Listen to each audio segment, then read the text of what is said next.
de América Latina, y de DELAT, autor principal del Índice de Desarrollo Democrático de México, y de DEMEX, director del Índice de Desarrollo Democrático de Argentina, y de DEAR, fundador y secretario de Red NAP. Es maestro en la Escuela de Gobierno y Políticas Públicas de la Universidad Católica Argentina y dirige el Diplomado en Desarrollo Democrático en la Universidad de Celaya, Guanajuato. Así que hoy tenemos pues invitado de honor para ustedes, chicas y chicos. Y pues nada, Jorge, mil gracias por volver a aceptar la invitación y te dejo con ellos. Bueno, acá estoy, pero te dejo con ellos. ¿Aplausos? Sí, se vale. Muchísimas gracias, Ale. Y agradezco los aplausos por anticipado, porque bueno, después me van a escuchar, seguramente algunos se van a querer ir, algunos se van a tener que ir. Pero bueno, aquí estamos para hablar de ese objeto, de ese elemento, de esa circunstancia que habitualmente rodea la vida de buena parte de los países occidentales, que es la democracia, una democracia permanentemente en crisis. Nosotros como ciudadanos, como los que la construimos, los que la mejoramos o empeoramos, los que la administramos, con el rol protagónico obviamente de nuestros líderes democráticos, somos muy demandantes. Hemos constituido una materia prima muy distinta a la que hace muy pocas décadas tenían los que dirigen la democracia. Hace muy pocas décadas la ciudadanía en general tenía noticias de los gobiernos, de la forma en que se dirigían los estados, los procesos y las acciones de esa sociedad anónima de todos, ¿no? De esa empresa común que tenemos, que es la democracia.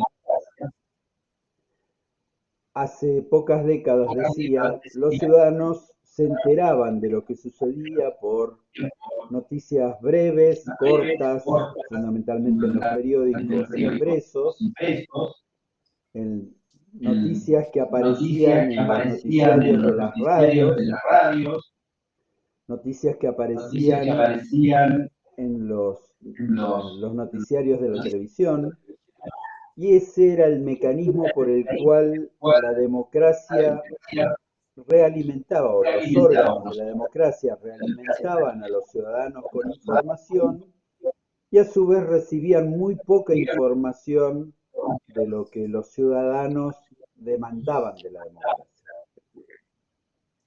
Es un mundo que la mayor parte de ustedes, creo que el 99% no conoció. Ustedes son todos nativos digitales, han nacido en una sociedad en la cual la digitalización de distintos procesos, particularmente los procesos de comunicación social, han generado una transformación profunda de eso, de las formas en las que nos comunicamos, no solo con la democracia y sus dirigentes, sino también entre nosotros.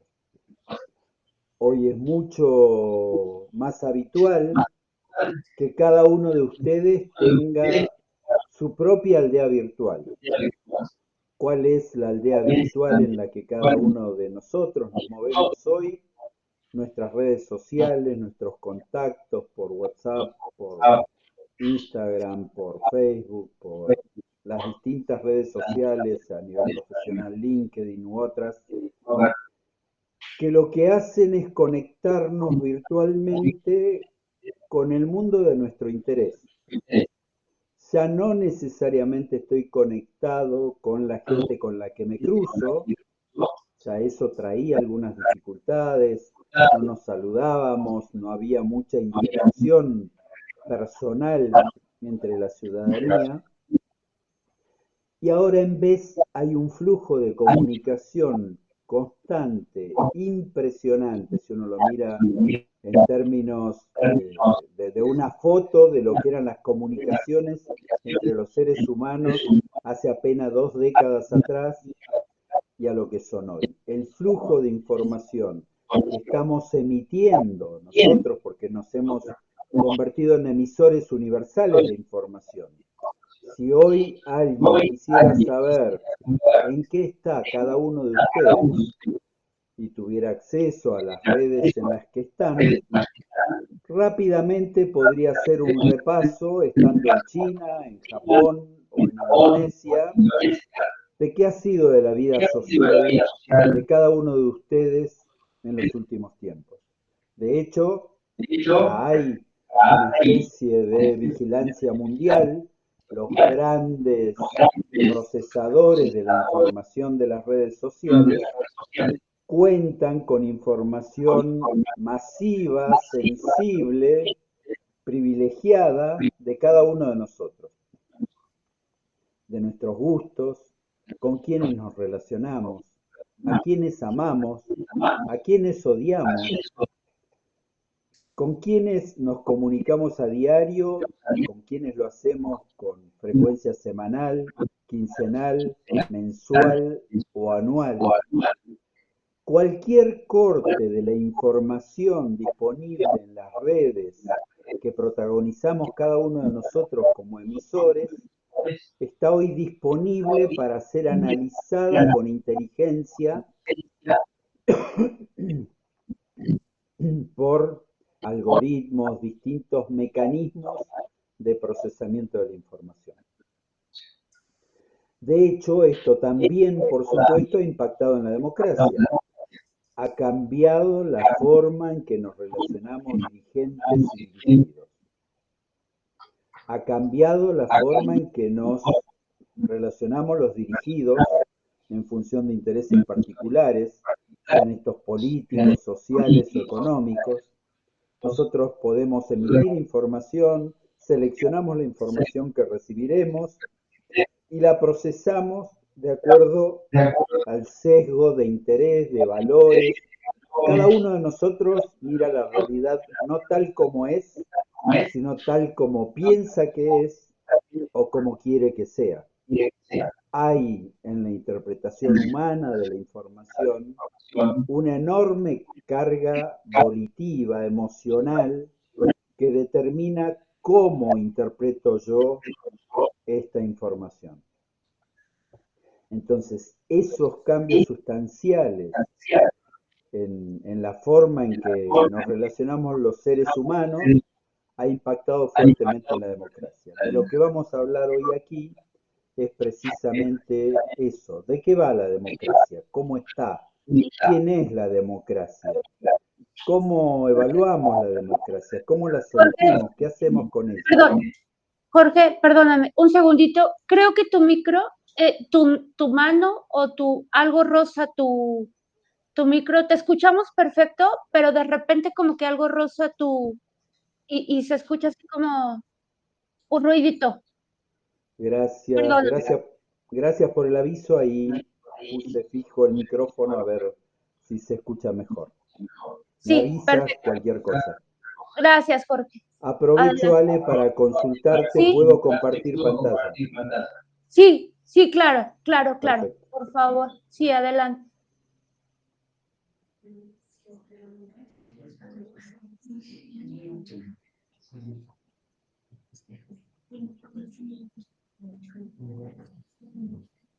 Ahí está. ¿Ahí se ve bien?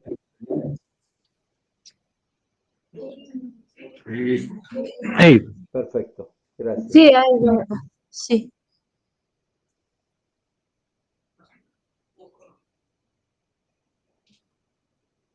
Bien, llegamos. Disculpen las dificultades técnicas. ¿Cuál es el estado de la democracia en Latinoamérica? Eso nos trae hasta aquí. Y la valoración que hacemos de la democracia nos indica que, de acuerdo a lo que decía Winston Churchill, la democracia es la peor forma de gobierno, con la excepción de todas aquellas otras formas que han sido intentadas alguna vez. Sabemos que es un sistema imperfecto, que tiene muchos problemas, pero hasta ahora no hemos encontrado un sistema mejor que nos ayude a organizarnos en comunidad, con libertad, con algún sentido de justicia, con desarrollo social, que la democracia. Y vemos cuando analizamos el estado de la democracia en Latinoamérica que existe una profunda crisis en la organización y el funcionamiento del sistema político que impacta plenamente en la democracia. El presidencialismo en muchos de nuestros países, la existencia de un partido oficial que se va transformando en hegemónico, con demasiado poder, el corporativismo, o sea, la existencia de corporaciones que hacen valer sus intereses sobre el bien común, que es lo que debe sostener la democracia, la subordinación o el acallamiento sistemático de los opositores, han ido formando parte de la configuración básica de las democracias latinoamericanas y esa configuración nos ha ido llevando, en muchos casos extremos, a la generación de autocracia como una degradación del sistema. La democracia, hay infinitas formas de denominarla, ya vamos a llegar un poco a eso, pero en su etimología nos indica que es el gobierno, el poder para el pueblo. La autocracia, en cambio, significa el poder para las autoridades, sea quien sea la autoridad, y particularmente cuando la democracia degenera en autocracia, lo que significa es que estamos utilizando métodos democráticos de selección de autoridades que se comportan no democráticamente, no sometidos a controles, a todos los controles republicanos, no dispuestos a compartir su poder con los otros estamentos de la sociedad, sino que utilizan el sistema democrático en beneficio propio para asegurar un poder muy fuerte que lleve las cosas en la dirección que ese poder determina.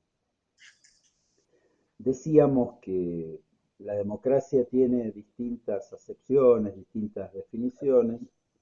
Para nosotros, tenemos después alguna definición un poco más completa, pero en principio es una estructura normativa y un orden institucional que nos ayuda a solucionar pacíficamente los conflictos que existen en toda organización humana, en todo agrupamiento de dos personas, incluso a veces las hay hasta a nivel individual, ¿no? Si somos esquizofrénicos, tenemos problemas con nosotros mismos. Pero digo, si hay dos personas, ya empiezan a surgir los conflictos de poder en la pareja, pese al amor y pese a una serie de cosas, siempre estamos midiendo cuál es el comportamiento de los otros y cuál es el nuestro. Y buscamos, en la pareja con el amor, en las sociedades con la democracia, solucionar pacíficamente los conflictos. En la pareja con el amor, además, buscamos el bien común, buscamos el bien de la pareja, de la familia luego cuando nacen los hijos. En cambio, a nivel comunidad y con la democracia buscamos el bien común, ese inasible elemento que es el bien común. Porque claro, ¿quién define el bien común? ¿Quién define en democracia cuál es el bien común? Y ahí es donde empiezan los problemas de interpretación respecto de qué es la democracia, hacia dónde nos lleva, cuál es la mejor democracia, cómo construimos una buena democracia, etc. Pese a que la democracia debiera ser eso, en la práctica persiste una mezcla de bloqueo y de ineptitud en la formulación e implementación de políticas públicas, en la construcción de un espacio público civilizado, en la limitación de la concentración del poder político, económico y cultural. ese bloqueo que nos impide formular e implementar buenas políticas públicas nos lleva también a un espacio público que no se comporta civilizadamente. Cada vez más nos comportamos no civilizadamente. Y a su vez, cada vez más, ese comportamiento de una sociedad que utiliza la pelea en el espacio público, la polarización, la diferenciación para establecer su relación con sus conciudadanos, con aquellos que tienen que construir ese espacio común y ese bien común, termina favoreciendo la concentración de poder político, económico y cultural. Ustedes habrán estudiado, habrán escuchado hablar de Maquiavelo, el autor del Príncipe. Él tiene la frase que todo el mundo ha tomado para sintetizar el pensamiento expuesto en esa obra maestra de la política de hace tantos siglos por Maquiavelo, es divide y reinarás. Esto es lo que vivimos hoy en las democracias modernas. La política ha aprendido que no puede resolver todos los problemas de una sociedad, pero que si la divide y si logra fanáticos a favor y fanáticos en contra, que son tan necesarios como los fanáticos a favor, porque son los que van a volver irracional la discusión pública, son los que junto con mis fanáticos, y yo soy quien maneja el poder, van a destruir el espacio público de los acuerdos. Porque cuando dos sectores potentes de la sociedad solo dialogan a los gritos, solo gritan, nada más se escucha. Se pierde toda la riqueza, la diversidad, los matices que constituyen la naturaleza democrática de una sociedad. Al tener dos voces fuertes, polarizantes, estamos entonces en el problema de que nadie escucha a nadie y tengo que volver aquí a mi... No tengo claro ahí si está cambiando para ustedes, a ver. Sí, ¿no? Sí. Sí. Bien, perfecto. Bueno, sigo.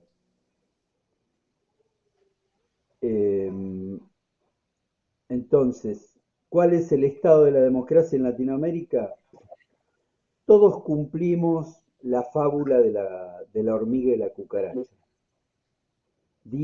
Cuenta esta fábula, que las hormigas, trabajadoras ellas, como todos conocemos, todas con una misión común, comunitaria, donde cada una cumple su parte para que la comunidad en su conjunto avance, para que el hormiguero sea cada vez más grande, para que los hijos que nacen de esa comunidad de hormigas tengan un futuro, tengan alimentación. Se encuentran un día con que aparecen las cucarachas que se coman sus comidas, que se llevan el fruto del trabajo de las hormigas.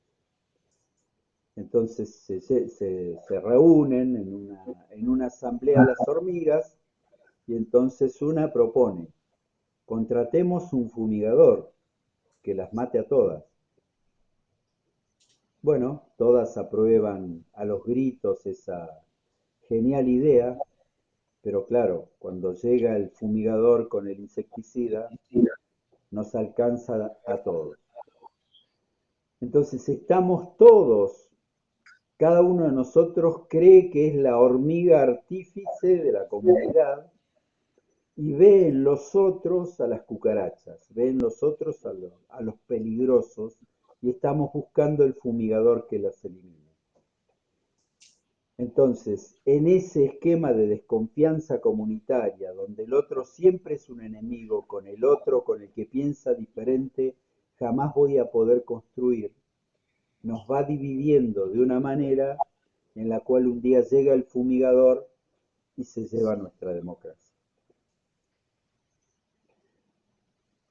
En ese marco de funcionamiento de la democracia se crean, se modifican organismos destinados al control republicano, a evitar la corrupción, a asegurar la probidad en la gestión pública, pero no se modifica la realidad central en la que abundan los abusos de poder, el nepotismo, la corrupción y la ineficacia.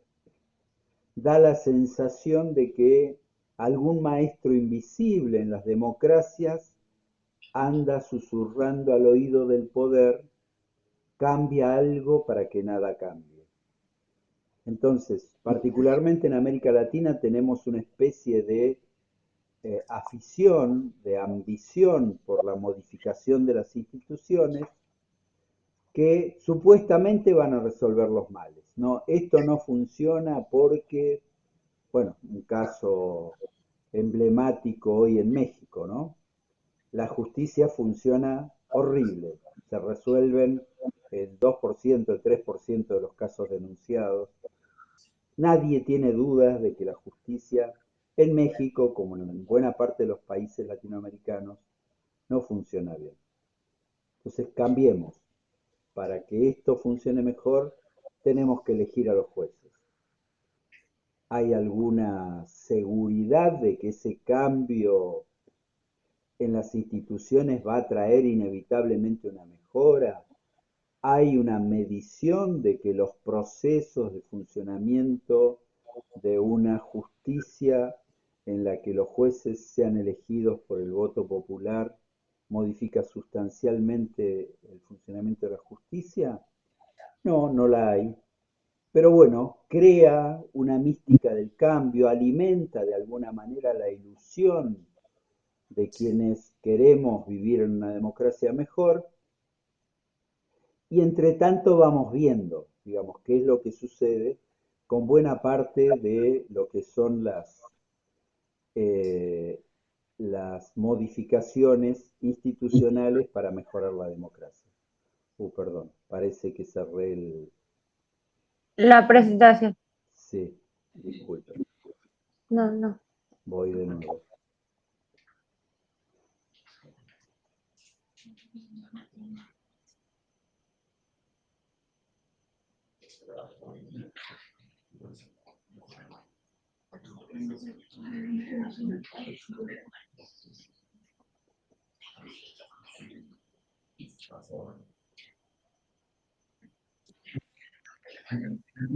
Ahí volvimos. Ahí está, perfecto. A su vez, lo que estamos viviendo, una etapa muy convulsionada del funcionamiento de la democracia, no solo en México, no solo en Latinoamérica, en el mundo, donde crece una demanda de participación ciudadana por este tema de lo que mencionamos al principio, las redes, la nueva sociedad digital y digitalizada. La mujer está protagonizando, veo aquí creo que mayoría de mujeres en la sala, la revolución democrática más importante, creo yo, desde la Revolución Francesa para acá, que ha significado el otorgamiento de poderes equivalentes a la mujer respecto de los hombres, tratando de resolver una inequidad antigua que afectaba no solo la democracia y la política, sino también la propia vida social, familiar, económica, etc. Y esa revolución se está produciendo en muy pocas décadas. Cualquiera de ustedes puede preguntarle a sus madres, más aún si le preguntan a sus abuelas, cómo era el mundo de la mujer, si podían estudiar, si podían aspirar a ser profesionales, y cómo se desenvolvía la relación económica entre el hombre y la mujer, el tema de la violencia, que pese a que está permanentemente y es noticia, no terminamos de resolverla, digamos, el exceso de poder, de fuerza física del hombre ejerciéndolo sobre la mujer para someterla. El fenomenal incremento de participación de la opinión pública, ya no como una opinión publicada, que era lo que estábamos acostumbrados hace tiempo, sino opinión que se publica individualmente y que puede viralizarse o no de acuerdo a la habilidad del que emite el mensaje, a las relaciones que maneja, al interés que despierta en su audiencia y a la capacidad que tiene su audiencia para a su vez viralizarla, o incluso a los recursos económicos, no vamos a ser ingenuos, puestos a disposición para viralizar un determinado mensaje. Entonces eso ha generado un cambio de funcionamiento entre la participación y la democracia, que es un fenómeno muy importante que ha cambiado las reglas de funcionamiento.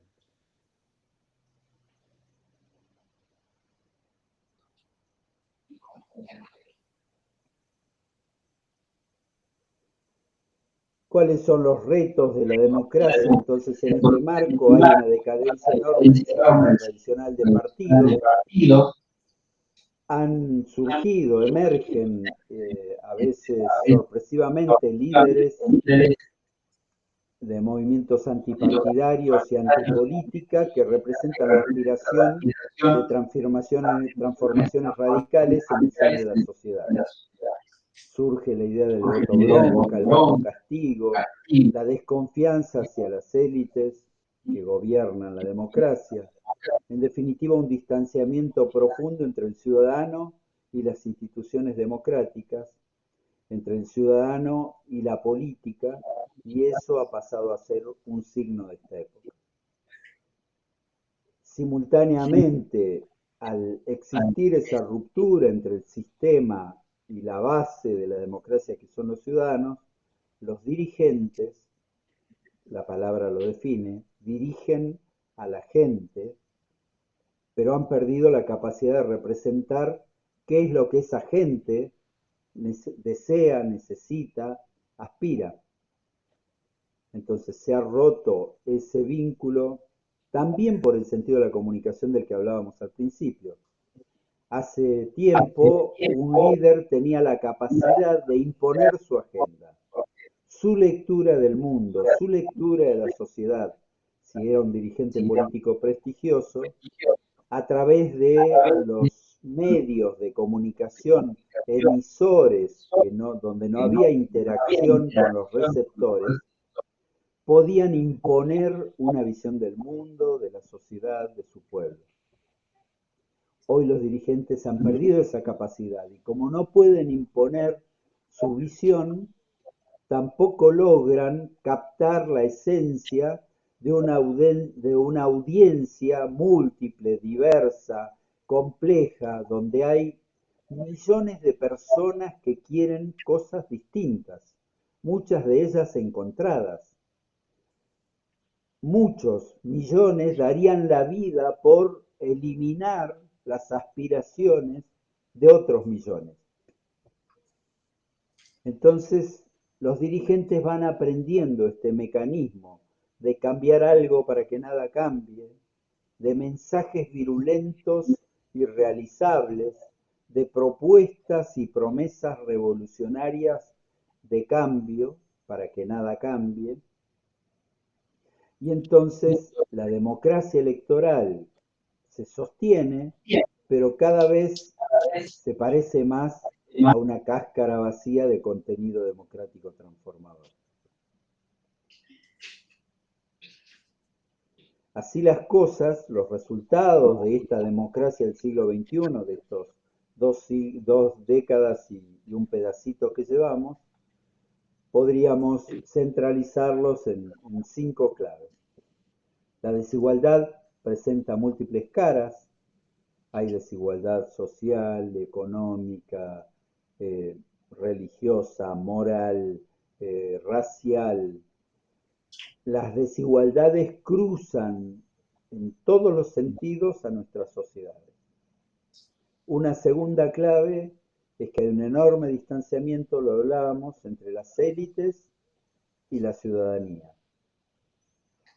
Élites, dirigentes que no logran interpretar lo que la ciudadanía demanda y ciudadanos que también, sin comprometerse, sin ningún tipo de responsabilidad, piden, piden, piden y piden. ¿Quién se llevó la mía?, dice un economista argentino. ¿Quién se robó mi queso? siempre en esta democracia da la sensación de que lo que yo no tengo, lo que yo no obtengo, lo que yo no consigo, que la democracia me dé y yo siento que merezco, porque soy buen ciudadano, porque me comporto bien, porque trabajo, porque quiero progresar, no me lo dan. Entonces alguien se lo llevó. Como no sé quién es ese alguien que se lo llevó, no hay un sistema que nos permita determinar el esfuerzo mío, cuánto pedazo se lleva quién y a dónde se lo lleva y quién lo acumula. Esa ciudadanía insatisfecha queda presa de un conjunto muchas veces de inescrupulosos que rápidamente van a encontrar un culpable. La cuestión será con inteligencia e imaginación y con una voz potente para que llegue a toda la ciudadanía, lograr que ellos sientan que los culpables de todos sus males son los empresarios, el partido político A, el partido político B, los curas, los militares, no sé. Siempre habrá la posibilidad de asignar el mal y el robarse mi queso en algún sector, en algún actor.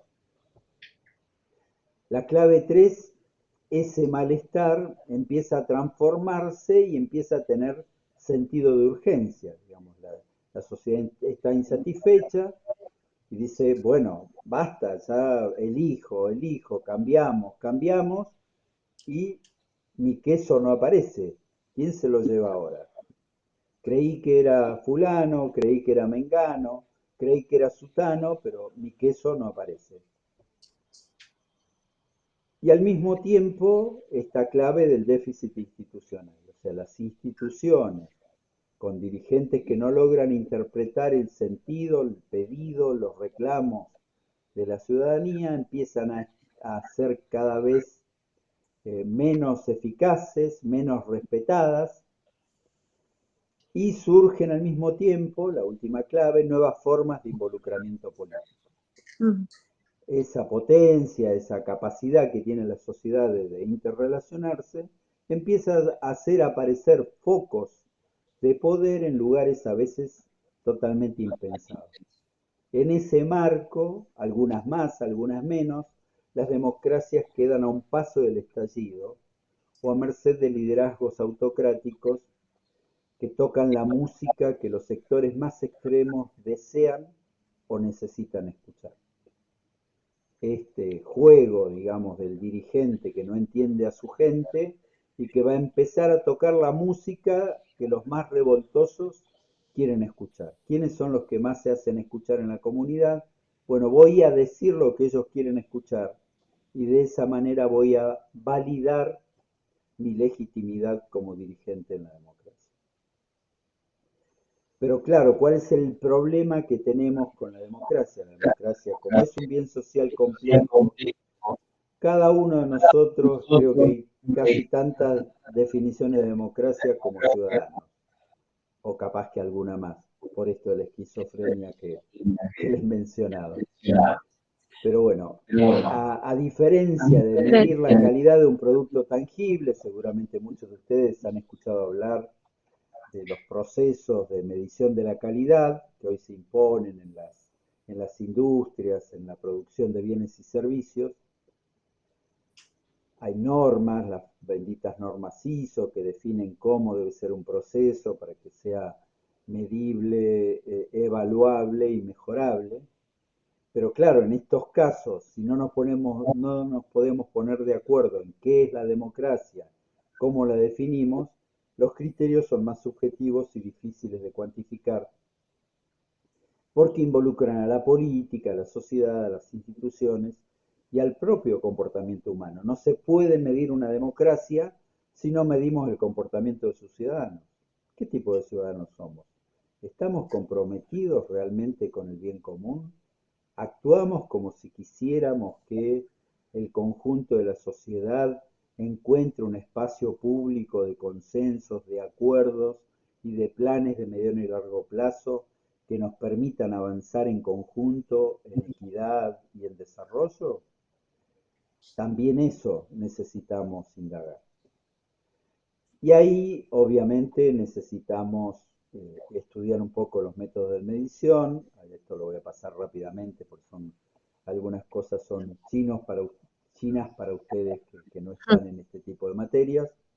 Hay indicadores cuantitativos, que son datos numéricos que permiten medir el progreso hacia objetivos específicos. Un ejemplo, el Producto Interno Bruto per cápita de México, digamos, cuando todos los años la economía de México da un número que es equivalente a la valorización de todos los bienes y servicios que produjo la economía mexicana, y eso se divide por el conjunto de la población, y entonces, medido en dólares, obtenemos un PIB per cápita, digamos. ¿Cuánto produjo cada mexicano? En teoría, obviamente es un promedio.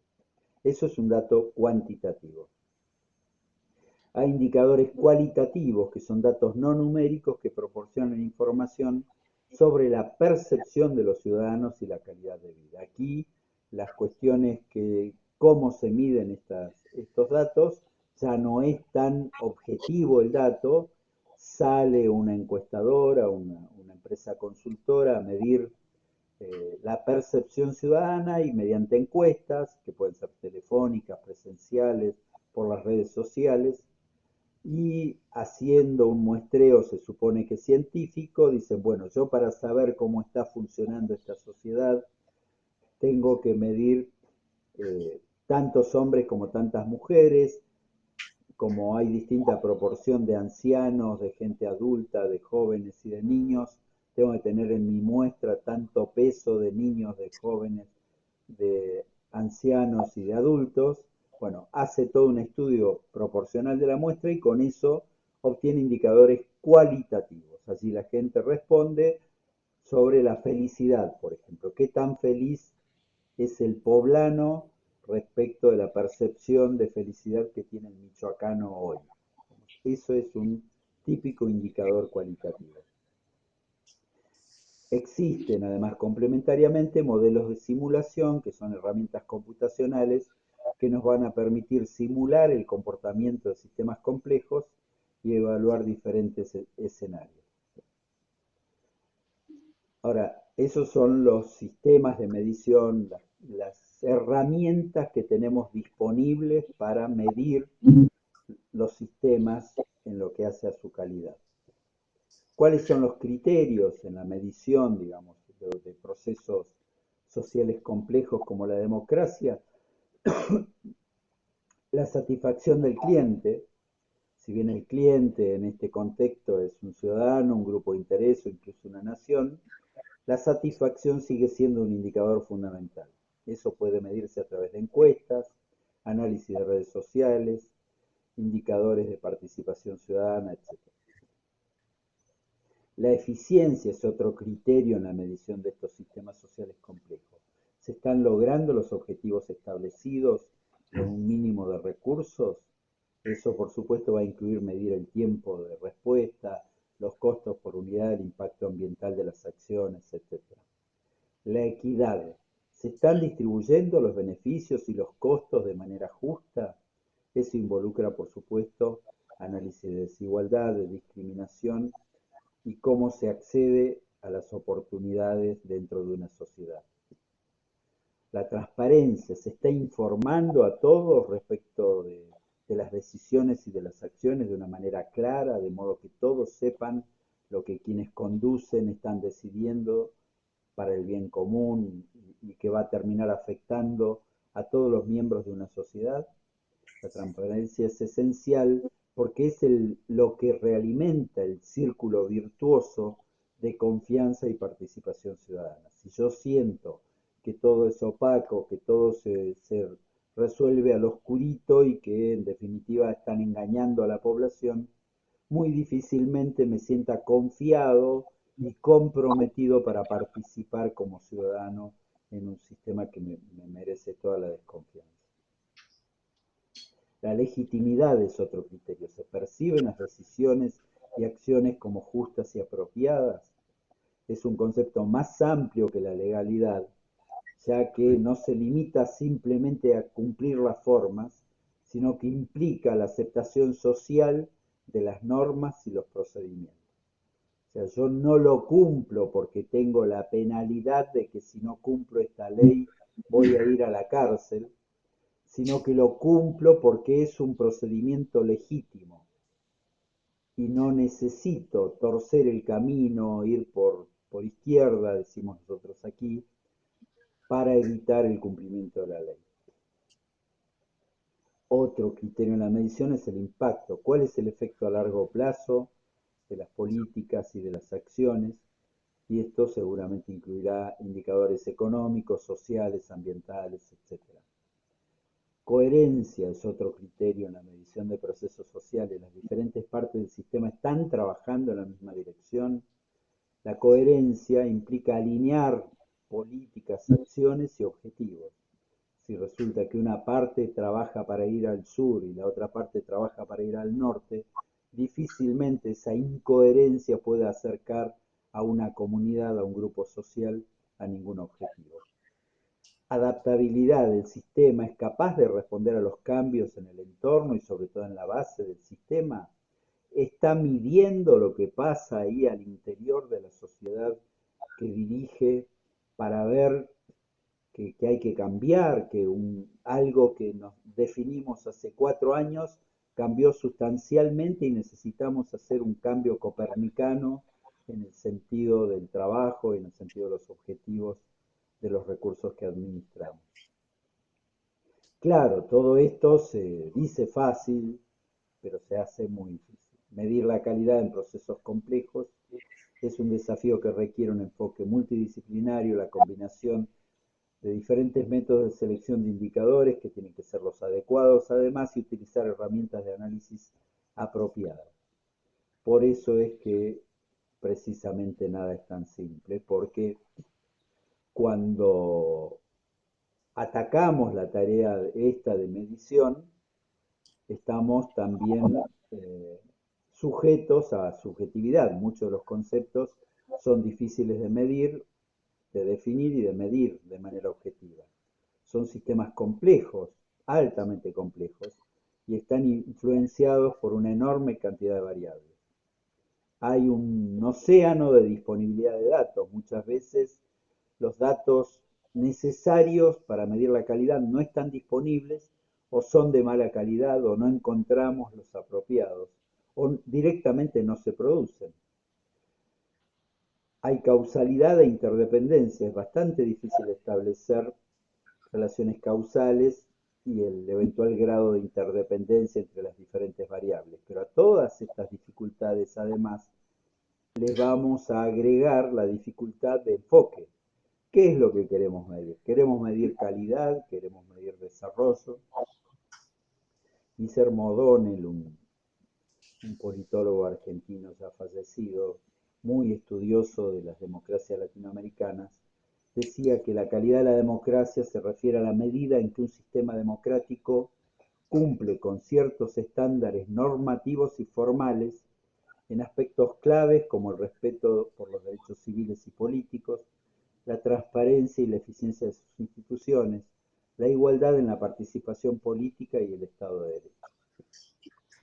Si tuviéramos, a partir de esta definición, lo que muchos autores entienden en base al cumplimiento de reglas básicas del régimen de selección de autoridades, elecciones libres, justas y competitivas, indudablemente, incluso si le agregáramos una evaluación de si las estructuras y los procesos democráticos se ajustan a un conjunto de estándares normativos y formales, eso no termina de reflejar si una democracia es capaz de evolucionar y resolver problemas estructurales, porque podría cumplir con todos esos aspectos formales. De hecho, hay bastantes democracias latinoamericanas que se acercan a eso, pero sin embargo no terminan de resolver la satisfacción del ciudadano. No resuelven el problema para el cual llegamos a la democracia.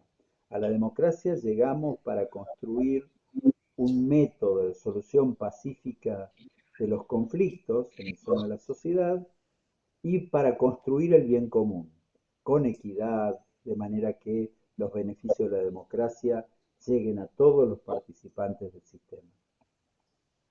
Por eso es que nosotros seguimos un poco en esta cuestión de la evaluación de la democracia, la cuestión del desarrollo, porque como se pregunta Larry Diamond, el apoyo a la democracia continuaría si una nueva generación se encuentra sin educación, sin trabajo, sin justicia, prácticamente sin esperanza. En definitiva, la democracia puede sobrevivir si cada vez el número de la pobreza es más alto, el número de la desigualdad es más alto, crecen los índices de violencia. Indudablemente, la insatisfacción nos va a llevar a intentar un cambio de régimen. ¿Cuál? No sé.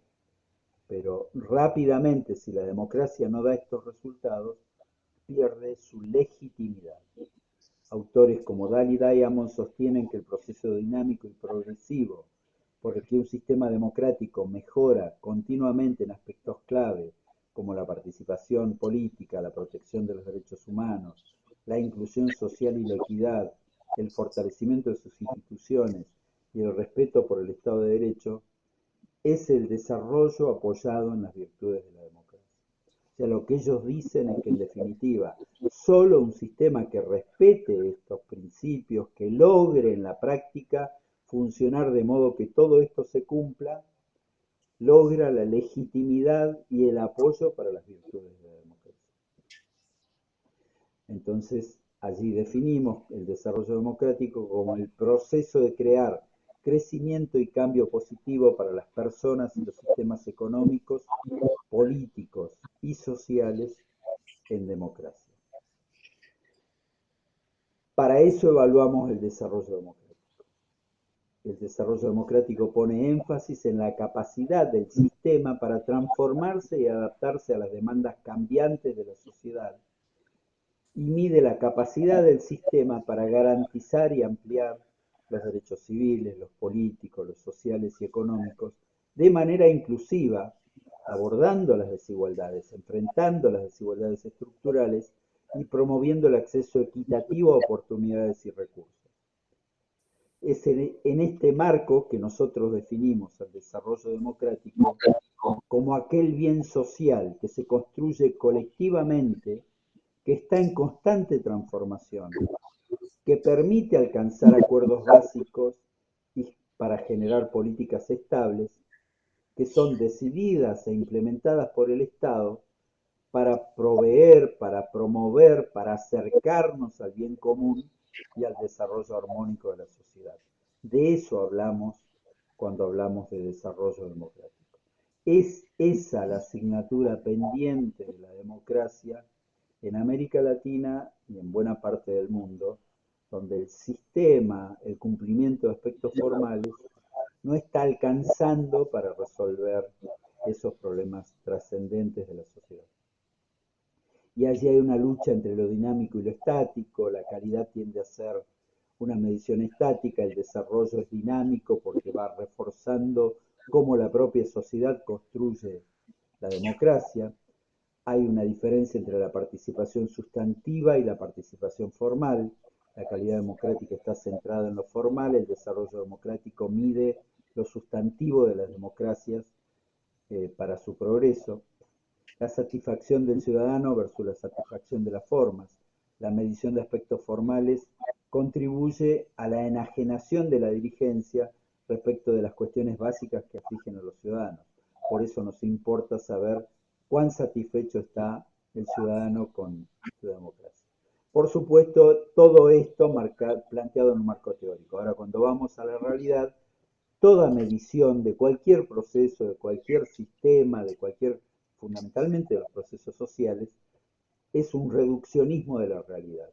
Es una jibarización, decimos nosotros, por los jíbaros, los que reducían las cabezas de los blancos, porque no podemos con toda esa complejidad. Sería genial contar hoy con un sistema de inteligencia artificial que fuera tomando en tiempo real todos los indicadores que le definimos para las complejidades del desarrollo democrático y un modelo de simulación que nos permitiera operar sobre esa realidad mediante la simulación de políticas correctivas, evaluando también el impacto que esas medidas producen en la realidad. Ahí estaríamos en un mundo ideal para los dirigentes. No sé si lo querrían, también me queda esa duda. Pero si eso fuera posible, realmente les permitiría estar captando lo que quiere la sociedad, detectando cuáles son los vectores centrales para una buena operación de la democracia para lograr desarrollo, y estarían aplicando modelos de simulación que les permitirían simular políticas que si fallan no se aplican en la realidad y si son exitosas en los modelos de simulación pueden ser trasladados a la práctica. Pero eso no existe más que en el mundo ideal. La imposibilidad técnica y la negociación con la realidad nos llevan a bucear en la realidad estadística nacional, identificando indicadores que nos permitan decir, este no es el cuerpo real de la democracia de un país, pero se le parece. Es un reduccionismo técnico, esa jibarización de la realidad, es de alguna manera la que hace el médico clínico cuando vamos a una consulta por nuestra salud. El médico no sabe cómo está nuestro cuerpo, no sabe cómo estamos funcionando como personas humanas, en la parte física, emocional que la integra. Nos mira, le contamos, le decimos algunos síntomas, nos puede ver mal, pero no sabe qué es lo que está pasando al interior de ese sistema cuerpo humano. ¿Qué es lo que hace él? Nos da 4 o 5 órdenes y dice, por favor, ve a hacer estos estudios, y cuando los tengas vuelve y vamos a tener un diagnóstico y un plan de acción para mejorar tu salud. De alguna manera esto es lo que intentamos hacer, esa jibarización que hace el médico con nosotros, con nuestro cuerpo, con el sistema circulatorio y un análisis de sangre, con un análisis del esqueleto y cómo están funcionando la estructura ósea del organismo, el sistema nervioso, el sistema respiratorio. El médico con distintos indicadores, cuando volvamos con nuestros análisis, nos va a decir, creo que el problema está acá. ¿Eso resuelve el problema? El médico con esos indicadores, con ese diagnóstico, con esa jibarización de la realidad sobre el cuerpo humano, ¿es infalible? No. Posiblemente ustedes conocerán como yo casos de gente que tenía un pequeño problemita, fue al médico, le hicieron los estudios, le indicaron un plan de acción y se murió y había falla de diagnóstico. No habían detectado un cáncer, no habían detectado alguna otra enfermedad terminal. Bueno, esto mismo sucede cuando intentamos medir sistemas complejos. ¿Cómo lo hacemos nosotros? Medimos, y acá tomo más velocidad porque ya se me acaba el tiempo, medimos democracia de la ciudadanía, democracia de las instituciones, democracia social, democracia económica y estamos en proceso de medir democracia sustentable. La democracia de la ciudadanía mide, más allá del acceso formal a derechos, cómo está realmente viviendo esa democracia, los ciudadanos participan o no participan, perciben que sus derechos y libertades están respetados, cómo están funcionando las instituciones, qué capacidad tienen para cumplir con su misión republicana. Ahí hay un conjunto de indicadores que tomamos para ver cómo está funcionando eso, cómo funciona la democracia social. Esta dimensión evalúa cómo el Estado y la sociedad trabajan para expandir y profundizar los derechos sociales, la salud, la educación, la pobreza, en fin, todo lo que nos permita medir cómo está funcionando la sociedad en su evolución. Y de igual manera la democracia económica, evalúa el grado en que la infraestructura y las políticas económicas favorecen al desarrollo, la equidad y la inclusión, va más allá de la estabilidad macroeconómica para considerar si las políticas económicas democratizan o no el acceso a oportunidades y recursos. Estamos, les decía, con la Ibero en México trabajando un proyecto para determinar cuáles serían las variables indicativas para la jibarización de la democracia sustentable, o sea, con qué indicadores podríamos intentar medir cómo está funcionando el compromiso de la democracia con dejarles a las generaciones venideras un planeta que sea vivible. Y nos preguntábamos al principio de esta charla si la democracia llega o se va. Tenemos esta sensación de insatisfacción, sabemos que nunca tuvimos la democracia ideal y nunca la tendremos. Es una obra humana, es una obra imperfecta. Estamos en búsqueda de un objetivo, de un ideal. Es un camino, siempre definimos nosotros la democracia como un camino hacia un objetivo mejor. Y lo que podemos hacer, como todo camino, ese camino nos acerca más a los objetivos o nos aleja. Al camino lo definimos los ciudadanos, lo definen los dirigentes y lo transitamos todos en conjunto. Y según las decisiones que tomamos, vamos en el rumbo exacto de los objetivos de mejoramiento de la democracia o vamos en sentido contrario. Pero va quedando claro en la tarea de diagnóstico que llevamos desde hace un par de décadas sobre la democracia latinoamericana y mexicana, que no existe una buena democracia sin buenos ciudadanos y menos aún si no tenemos buenos dirigentes, si no tenemos mejores dirigentes que apuesten por el desarrollo democrático.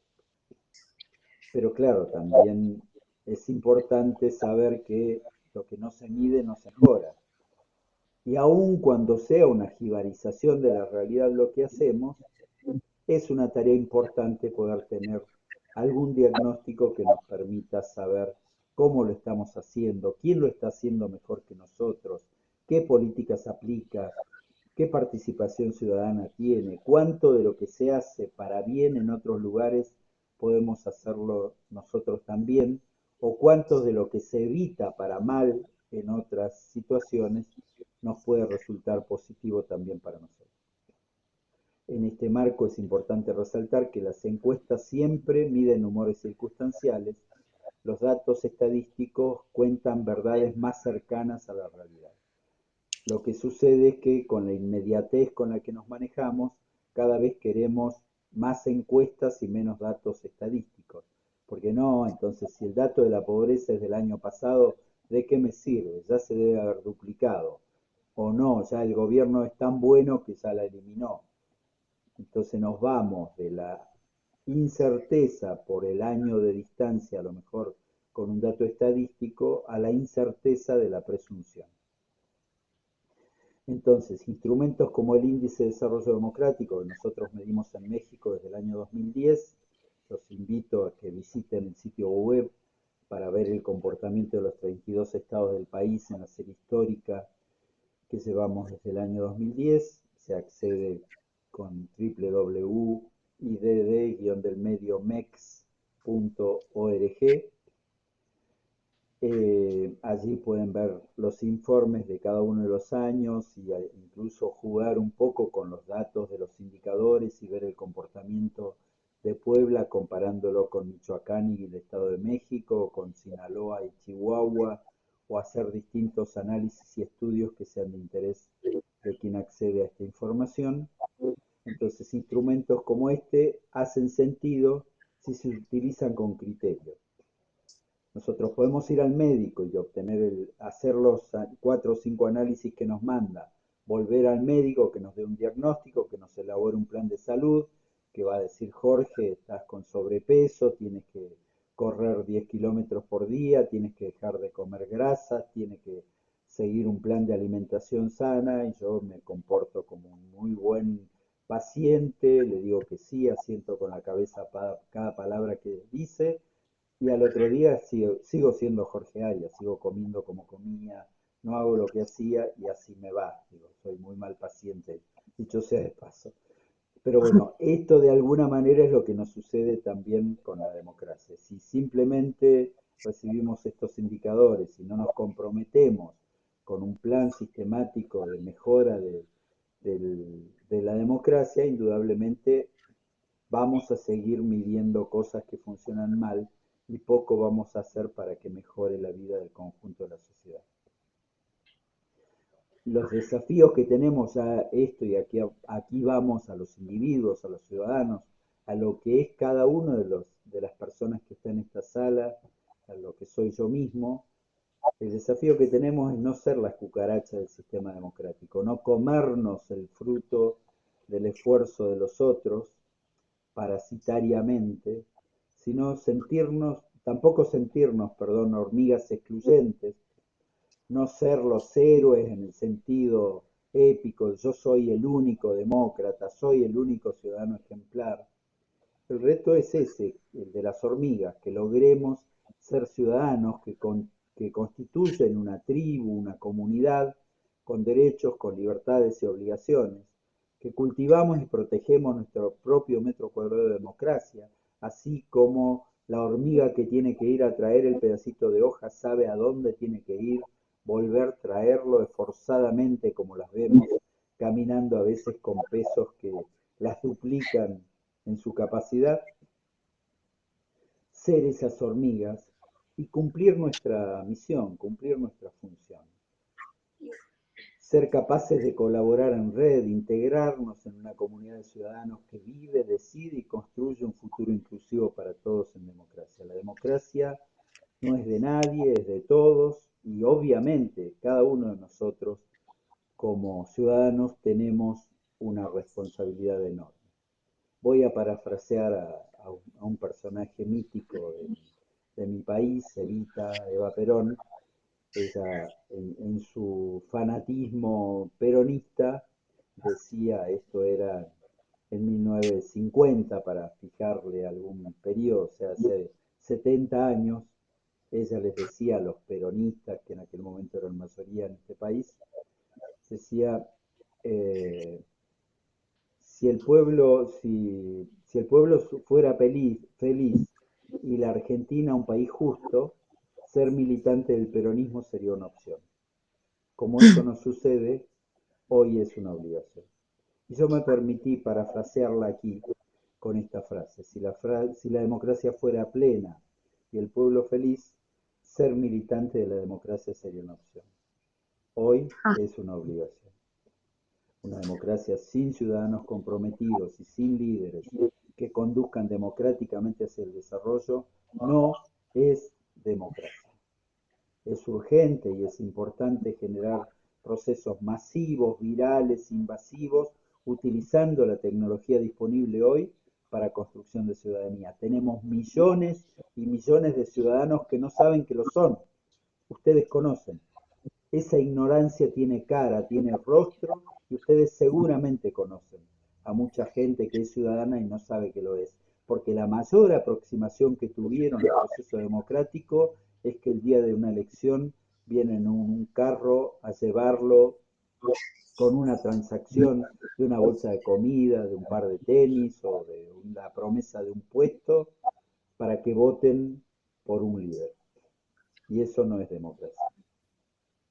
Es urgente y es importante generar procesos masivos de construcción de nuevos liderazgos en desarrollo democrático. Cada uno de ustedes, futuros profesionales, algunos ya profesionales, tienen la obligación de ser líderes en desarrollo democrático, comportarse responsablemente con su comunidad y liderarla para que vayamos cada vez más hacia una mejor democracia. Es urgente y es importante que cada uno de nosotros se convierta en militante y misionero de la democracia, iniciando la tarea en su propio metro cuadrado de democracia. No, aquí no hay proponerles una cuestión de grandezas y de ir a competir por ser el próximo presidente de México o de hacerse cargo de tareas imposibles para transformar la democracia. Cada uno de nosotros, en nuestra comunidad, en el lugar donde nos desenvolvemos, en lo que hacemos como profesionales, como parientes, como hermanos, como padres, como amigos, ¿somos o no somos democráticos? Nos comportamos respetando las reglas comunes, construimos comunidad o no construimos comunidad. ¿Actuamos para una mejor democracia o actuamos para una peor democracia? Y esa es la responsabilidad fundamental a la que yo quiero apelar hoy, para que definitivamente la democracia sea un proceso que llega de la mano de cada uno de ustedes. Muchas gracias.